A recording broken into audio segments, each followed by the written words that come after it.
There was a man who had a friend who was a storyteller. And the man and the storyteller friend of his liked to hang out and talk long afternoons, especially on the porch of the storyteller's house, where they drink lemonade all afternoon.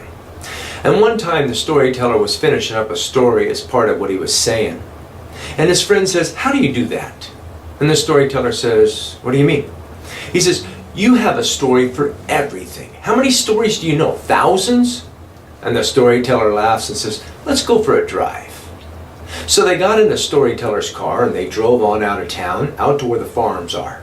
And they turned off one of the little country roads out there, and they pulled out to where there was a barn, and he pulled into the dirt path that ran behind the barn. And the storyteller brought that car around so they were facing the back of the barn. And all across the back of the barn there were targets drawn, dozens of targets, and every single one had dead center bullseye, an arrow.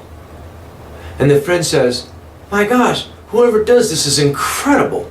And the storyteller says, "Yeah, he's 12. And he says, 12? How did he get to be this good?" The storyteller says, "Well, you have to understand something.